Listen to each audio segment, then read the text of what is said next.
BRS silver జూబ్లీకి Hanumakonda జిల్లాలోని ఎల్కతుర్తి ముస్తాబయ్యింది.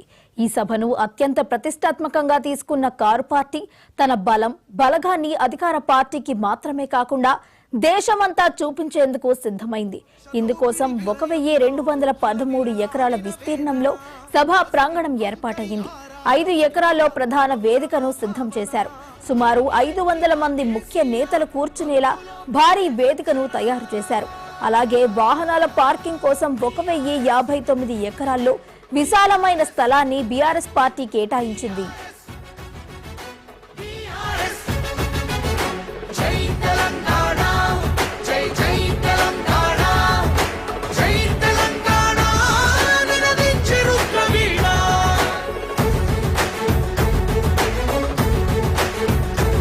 చరిత్ర కడుపున పుట్టింది ఉద్యమాగ్ని శిశువు అది తెలంగాణ. 14 ఏళ్ల ఉద్యమం, 10 ఏళ్ల అధికారం, ప్రస్తుతం ప్రతిపక్షం. 3 ముక్కల్లో చెప్పాలంటే ఇది బీఆర్ఎస్ ప్రస్థానం. ప్రత్యేక రాష్ట్రం ఏర్పాటే లక్ష్యంగా 2001 ఏప్రిల్ 27న పార్టీని స్థాపించిన కేసీఆర్ రాష్ట్ర సాధన తర్వాత 2 సార్లు ముఖ్యమంత్రిగా పనిచేశారు. ప్రస్తుతం ప్రతిపక్ష హోదాలో ఉన్న కారు పార్టీ ఆవిర్భవించి నేటికి 25 ఏళ్లు పూర్తి చేసుకుంటుంది. దీంతో రజతోత్సవ సభకు అత్యంత వైభవంగా నిర్వహిస్తోంది. ఇక ఇదే అంశానికి సంబంధించి మరింత సమాచారాన్ని మా ప్రతినిధి నాగరాజు లైవ్ లో అందించడానికి సిద్ధంగా ఉన్నారు. నాగరాజు, చెప్పండి. ఎస్ వైష్ణవి, 24 సంవత్సరాలు దాటి 25 సంవత్సరాల వసంతంలోకి ఎడుగుతున్న సందర్భంగా బీఆర్ఎస్ రజతోత్సవ సభ వరంగల్ ఎల్కదుర్తి వేదికగా పండుగ కన్నులగా ఇటు సభ జరుపుతున్నారు. వరంగల్ మొత్తం గులాబీమయంగా మారింది. రాష్ట్ర నలుమూల నుండి ఎక్కడికక్కడ పాదయాత్ర కావచ్చు, ఎడ్ల బండ్లు కావచ్చు, సైకిల్ మీద కావచ్చు, ఇటు తండోపతండాలుగా ఇటు ఎల్కదుర్తి సభకు తరలి వస్తున్నారు. ఇకపోతే ఈ సభలో మాత్రం అశ్రంత విశ్లేషణ కూడా, అంటే ప్రతిపక్షం అయినప్పటి నుండి ఇప్పుడే కేసీఆర్ ముందు వస్తుంది కాబట్టి కేసీఆర్ ఏం మాట్లాడుతుండో అని అత్యంత ఉత్సాహంగా ఎదురు చూస్తున్న పరిస్థితి ఉంది. ఇటు ఓవరాల్ గా మాత్రం 1213 ఎకరాల సువిశాల ప్లేస్ లో ఇటు మొత్తం ఏర్పాట్లు పూర్తి చేశారు. ఇటు కేవలం 150 ఏర్పాట్లతో వేదిక కూడా ఏర్పాటు చేశారు. ఆ వేదికలో 500 మంది నుంచి 1000 మంది ప్రజలు కూర్చునేగా ఒక బాహుబలి సెట్ గా కూడా వేశారు. అంటే ఇదే నేపథ్యంలో ఇటు ఎటువంటి ఇబ్బందులు కలగకుండా ఎండాకాలం సమీపం నుంచి ఇటు వాటర్ ప్యాకెట్లు కావచ్చు, ఆ నీళ్ల బాటిల్ కావచ్చు, సుమారు 10 లక్షల దాకా కూడా అన్ని ఏర్పాట్లు ఏర్పాటు చేస్తారని చెప్పాలి. ఇప్పుడు మాత్రం ఇటు ఆటోలలో పాదయాత్రలో తరలి వస్తూనే ఉన్నారు. ఇకపోతే మనతోటి ఇక్కడ కొంచెం రజతోత్సవ సభకు వచ్చిన అంటే బీఆర్ఎస్ కార్యకర్తలు ఉన్నారు. చెప్పండి, మీరు ఎక్కడి నుంచి వచ్చారు, అసలు బీఆర్ఎస్ సభ ఏంటి ముఖ్య ఉద్దేశం? ఈరోజు మీరు ఇందాక చెప్పినట్టుగా మన రజతోత్సవ సభకి ఈరోజు 24 వసంతాలు పూర్తి చేసుకొని సంవత్సరాల తర్వాత 25వ వసంతంలో అడుగు పెడుతున్నటువంటి మన బీఆర్ఎస్ పార్టీ యొక్క ఈ మహాసభకి మీరు అన్నట్టుగా కేసీఆర్ గారు ఒక ప్రతిపక్ష నేత అయినప్పటి నుంచి ఈ ఒక మహాసభని నిర్వహించడం ఇదే తొలిసారి. ఆయన ఏం చెప్తారనే ఆసక్తికరంగా ప్రతి ఒక్క తెలంగాణ పౌరులు ఎదురు చూస్తూ ఉన్నారు.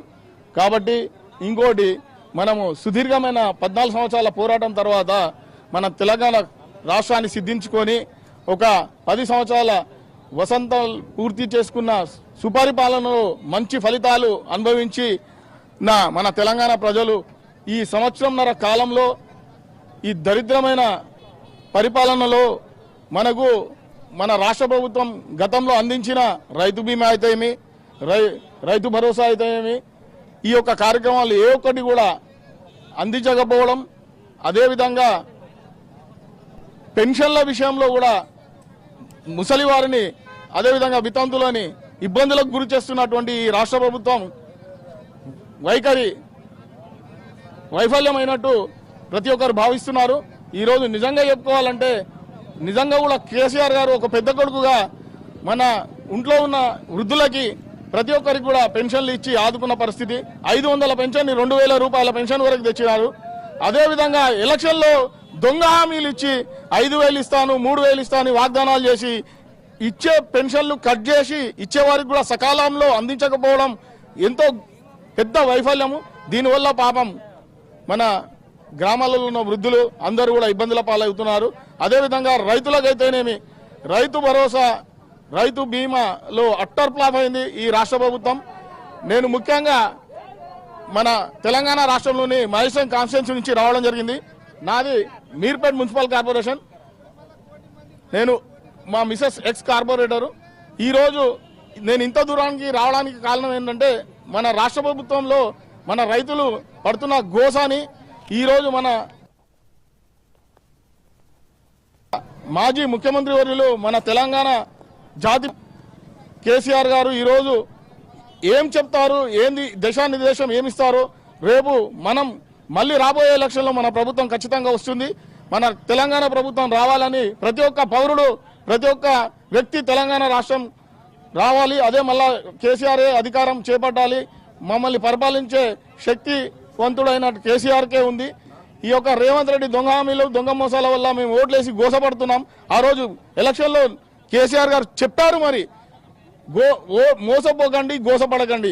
ఆ రోజు చెప్పిన విధంగానే మాయ మాటలతో మోసపూరిత వాగ్దానాలు చేసి ఈరోజు ఒక్క వాగ్దానం కూడా నెరవేర్చకుండా మన రాష్ట్ర ప్రజలను మోసం చేసిన ఇంకోటి హైడ్రా అంటూ సిటీ లిమిట్స్ లో ఏదైతే హైడ్రా ప్రోగ్రామ్ తీసుకున్నాడో నిజంగా కూడా హైడ్రాలో నష్టపోయిన వాళ్ళు పేదవాళ్లే తప్ప ఏ ఒక్క ధనవంతునికి హైడ్రాలో నష్టం జరగలేదు. ఏదో ఒక పెద్ద పులిని చూపించి నక్కలని కుక్కలను బలి చేసినట్టుగా పేద ప్రజల జీవితాలతో ఆడుకుంటున్న చెలగాటం ఆడుతున్న రేవంత్ రెడ్డికి బుద్ధి చెప్పే సమయం ఆసన్నమైనది. ఎందుకంటే వాస్తవానికి కూడా మూసి ప్రభావిత ప్రాంతాలలో డబ్బులు లేని నిరుపేదలు అప్పు చేసి సప్పు చేసి కష్టపడి కూడబెట్టుకున్న సొమ్ముతో ఒక గూడు ఏర్పరచుకోవాలనే అలా చిరకాల కోరికను నెరవేర్చుకొని కష్టపడి కట్టుకున్న గూడు చెదరగొట్టి ఈ పాపం ఖచ్చితంగా రేవంత్ రెడ్డి గారిదే. ప్రజలు గమనిస్తున్నారు, రాబోయే ఎలక్షన్ లో బుద్ధి చెప్తారు. రైట్. అంటే ఓవరాల్ గా రేవంత్ రెడ్డి ప్రభుత్వంలో హామీలు ఇచ్చి ఇంత విఫలమయ్యాలని హామీలు ఇచ్చి మోసం చేసినట్టు కూడా పలువురు అంటున్నారు. ఇంకా మరికొందరు ఉన్నారు. అమ్మ, మీరు ఎక్కడి నుంచి వచ్చారు, ఏంటి రాజ్యసభ సభకు ఎలా వచ్చారు? మాది వరంగల్ జిల్లా తూర్పు నియోజకవర్గం. నా పేరు పగడిపల్లి పద్మభాస్కర్, 43వ డివిజన్ అది. మరి ఈరోజు బీఆర్ఎస్ 25వ వసంతము అసలు ఒక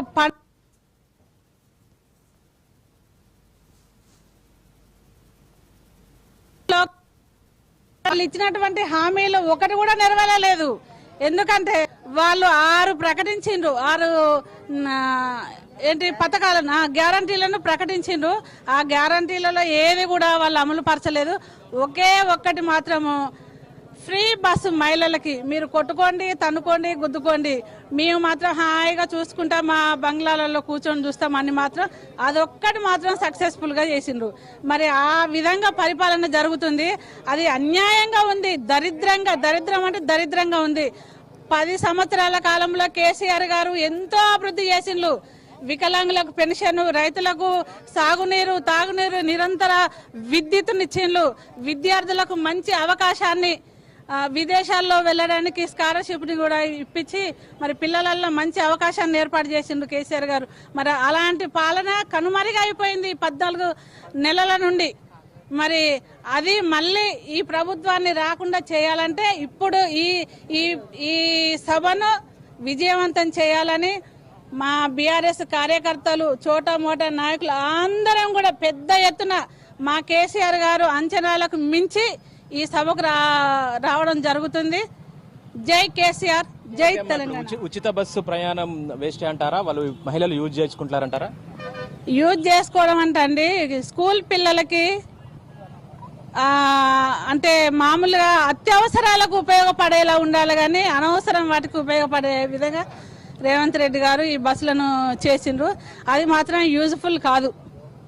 అది ప్రజల మీదకి ఇంకా దరిద్రంగా లేని భారాన్ని ప్రజల నెత్తి మీద పెట్టడం జరుగుతుంది.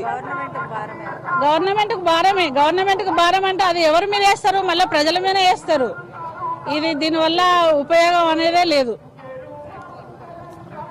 రైట్. ఈ రజతోత్సవ సభను ఉద్దేశించి మాత్రం మీరు పలువురు ప్రజలు కాంగ్రెస్ ప్రభుత్వం అంతా దొంగ హామీలు ఇచ్చింది, అంటే ప్రజలకు అవసరమయ్యే హామీలు ఇచ్చింది కాదు, ఆ హామీలన్నీ శూన్యమని చెప్తున్నారు. ఓవరాల్ గా మాత్రం ఇంకా కొద్దిసేపట్లో ఇటు ఎర్రవల్లి ఫామ్ హౌస్ నుంచి కేసీఆర్ రానున్నారు.